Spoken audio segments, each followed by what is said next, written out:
fraud. Let's go back to 2014.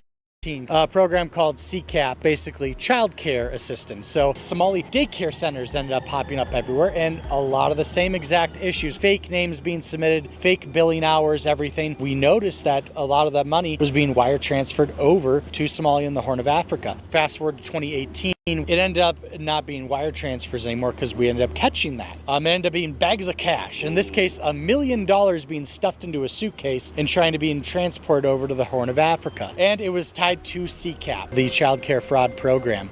Halicki contacted the Fox 9 investigators after seeing our series of reports on Deco daycare centers. We uncovered evidence the company was collecting millions in public subsidies for providing bogus child care services to low-income families. In essence, this scheme was really involved creating a criminal enterprise. In December, Ramsey County charged Deco's owner with fraud. The daycares that I'm going to be showing you from this point on all bill over $100,000 a month. Halicki says before he was fired, he was tracking a similar scheme in Hennepin County involving multiple child care centers. He offered to take us on a driving tour to show what he'd uncovered. What does this one say on the door? 7 a.m. to 6 p.m. There are no lights on. This building is housing its third daycare center in as many years. They just got a new license. The two previous daycares had their public subsidies stopped by the county because of billing irregularities. Hour after hour, I would sit here and document nothing. Halicki discovered one center was charging the county for kids who were never dropped off. See those double doors over there? Yeah. Okay. That's a daycare center. You wouldn't know it from this. He took us to center after center that had no sign outside to indicate it was a daycare. When we knocked on the doors during posted business hours, no one answered. If you're driving down the street, would you even know this was a daycare center? Probably not. Yet each location has a state license to operate, But there's nobody in there right now. and is eligible to collect child care subsidies to serve low-income families. I mean, that's blacked out up there, so you can't even tell when the lights are on or off. And between the two of these child care centers, they're pulling in about $3 million a year. And there are no children. Every facility that you go to, the windows will be blocked out so you can't see in. There's nobody here. You won't see a single child at any of these facilities. There are indeed no windows. All the windows are blacked out right here. All right, let's go in. No. And the child care center is locked. Should we ring the doorbell? Yeah. Try to get in, ring the doorbell. Nobody showed up. They're open 7 days a week, 7 a.m. to 10 p.m. it says here on their sign, yet there's absolutely nobody here. And this building here, right here, has generated millions of dollars. And we've seen that some of these operators that don't seem to be open to the public aren't just receiving taxpayer dollars. The amounts they're receiving have increased recently. In a couple of cases, these are operators who over the past couple of years received, say, a total of $500,000 in direct grant payments from the state government for childcare, for watching kids. And then in the last 6 months have received that much or more. So why are these numbers escalating so quickly in the recent 3 months, 6 months or so? That's of concern too.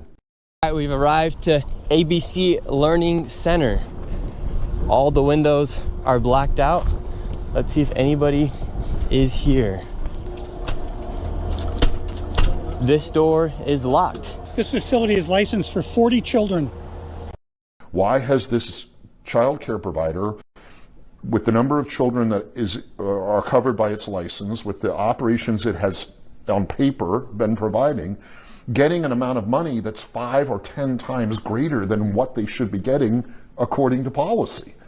Super Kids Daycare Center. Interestingly, this daycare center was shut down when it was called Creative Minds Daycare, and it had received $2.45 million this fiscal year, 2025.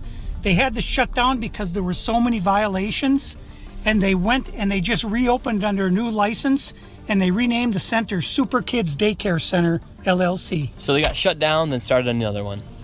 literally the next day. Creative Minds Daycare, $2.45 million got sent to this daycare center. We have empty parking lot. We do have a bus here. This is different. We'll see if we see anybody. I knocked on the door, absolutely nobody was inside, and once again, no children could be heard anywhere. So David, once again, another child daycare center. We have a bus out here, no one's inside, licensed for over 50 kids, no children anywhere, but yet millions of dollars every single year. There is concern too that these operators of the child care centers seem to be in kind of clusters. A number of them are physically close to each other across the street or next door, which creates concerns there may be some sort of pattern of misuse of the program going on there. A number of the child care centers have similar or the same contact information, same phone numbers, similar or the same names of the operators. Again, this is circumstantial, but it is problematic. It suggests a systemic problem in how these taxpayer dollars, combination of federal and state, are being granted to these daycare operators. So this building alone made $2.6 million. Let's see if anybody's inside. Now we're inside of the building where there's apparently 4 child care centers. We met this lady and we followed her to the back of the building where the daycare was supposedly at. So right here we have 2 child daycare centers. We have the Minnesota Child Care Center, and then we also have Nuna. Between the two, $2.66 million. Hello. Hi. Hi. Why are you recording? Yes. We would like to know. Well, it says we're trying to figure out 102 children. Is that for this facility? What is the name? I see It's from the state of Minnesota website. It says you have 102 children here in your child care. Which child care name is a lot of Minnesota Child Care right here. It's from the state of Minnesota's website. We're just wondering where the children are. Where the children are? Yeah, where are the children? It says you have 102 children here, and you got $2.66 million this year in funding, and $2.5 million last year. We're just wondering where the kids are. And who are you? My name's Nick Shirley. Nick Shirley. And where are you?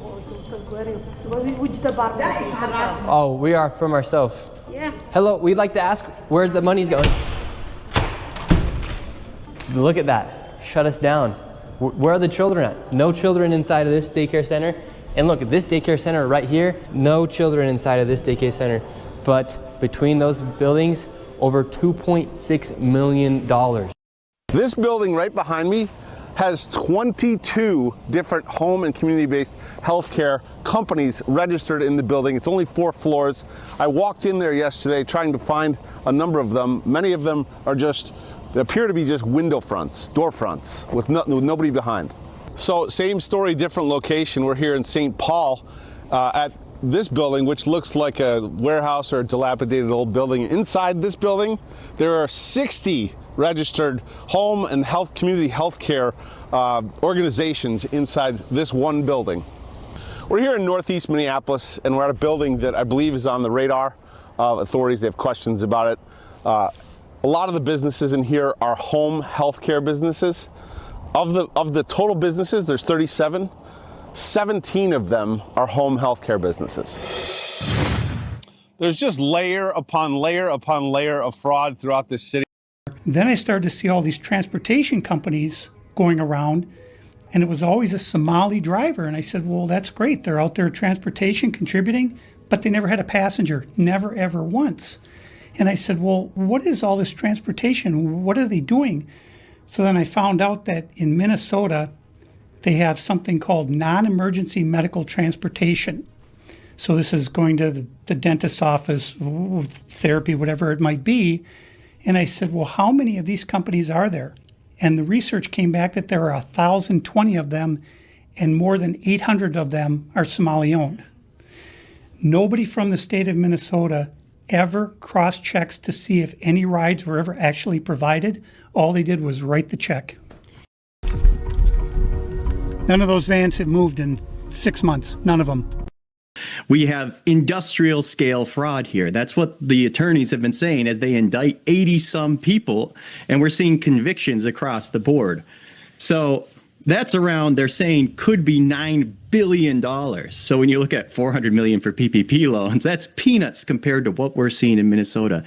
And this has been going on for years.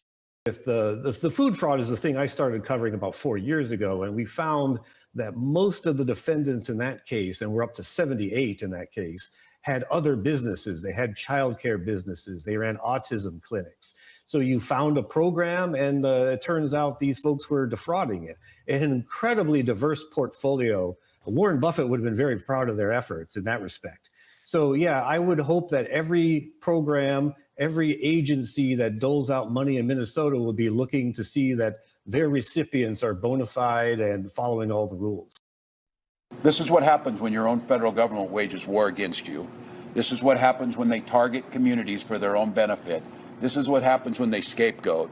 And this is what happens when they no longer hide the idea of white supremacy, when you hear the Vice President of the United States talk about now white people won't have to apologize for being white. That's never happened once in my whole damn life.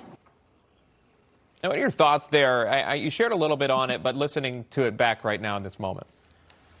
It just makes me angry. It makes me angry that he would say that about all the people who live in Minnesota. You know, he's speaking about his people, and he's saying that word about them. And it makes me angry, and it makes me feel sad. It makes me feel sad for the people in Minnesota, because he works for them. Yeah. He's not protecting his people in Minnesota. He's protecting a certain community, a certain, and I don't know, to call them a race, a certain race. He's only protecting a certain group in his community.